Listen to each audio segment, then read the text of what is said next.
Hi everyone, welcome to the question and answer on the 18.6 strategic investment portfolio. We're just going to be following this up with myself, running through a few Q&As today.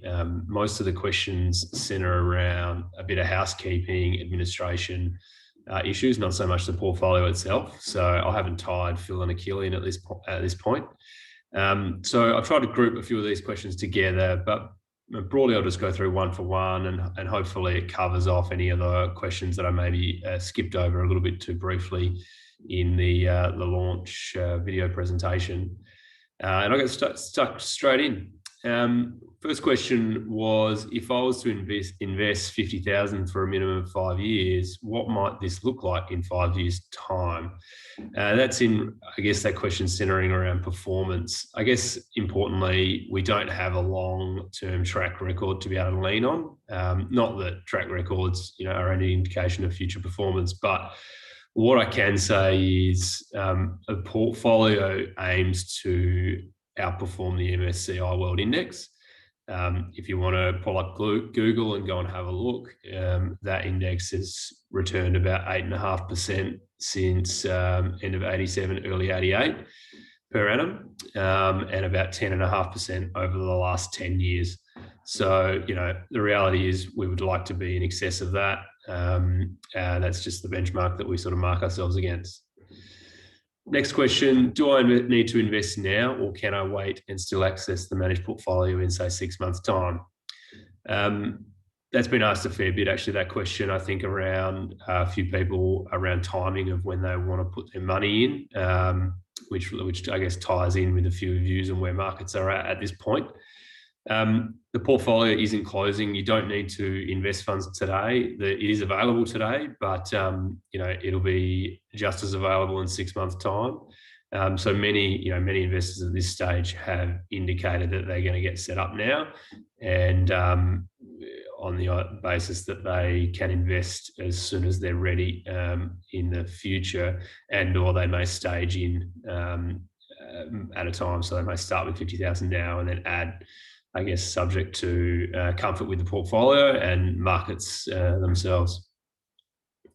Next question, what is the average time to liquidate, either partial or full, from funds or from the portfolio? Currently, we own 100% cash and listed securities. So settlement is effectively the same as if you bought shares through a CommSec account, trade day +2 business days. To be safe, call it 5 days for cash to come back into your Macquarie linked Macquarie cash account.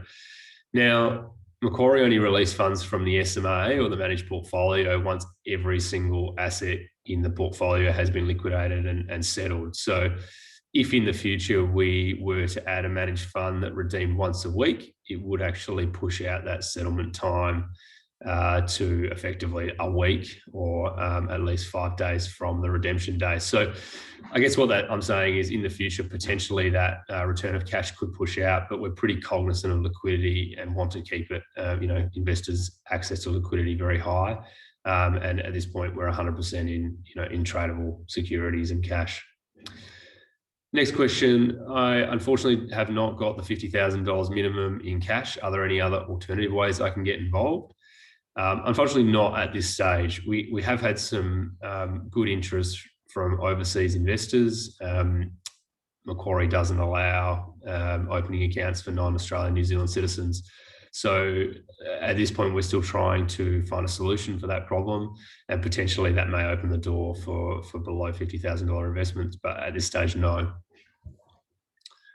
Next question, what if I don't want to invest through a licensed financial advisor, but just invest direct? Macquarie is an advisor-directed portfolio service, not an investor-directed portfolio service, which means to open an account, it needs to be through an advisor group.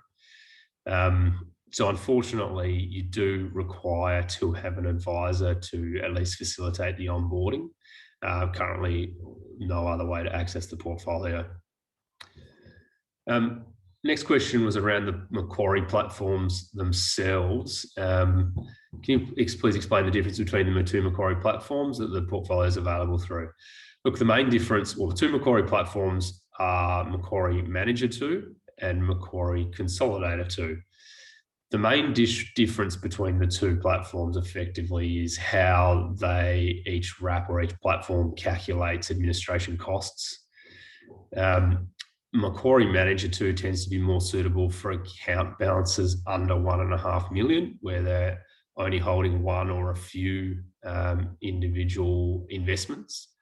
Macquarie Consolidator 2 tends to be more suitable for larger accounts than that, or if the 18.6 strategic investment portfolio is just one of multiple other holdings. And also the cost structure on there will cap out. So it's really a matter for the advisor to do a comparison for you and ensure you're in the more cost-effective solution. Importantly, if your circumstances do change, monthly they do effectively platform switches. So if you do start in one platform and find that it is more cost-effective in the other, you can do effectively in-specie switches. They facilitate that once a month.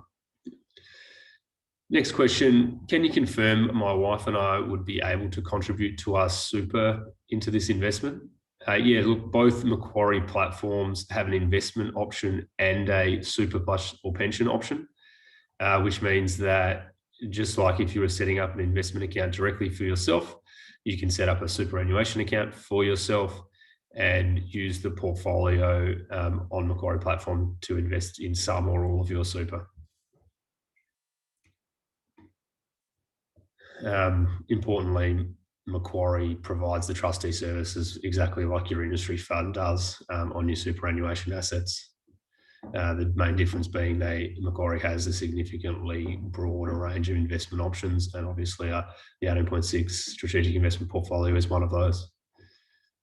How will we be providing fund updates? At this stage, we're going to be providing quarterly updates, which will include some performance details and also commentary around how the portfolio is positioned and the material changes in the quarter.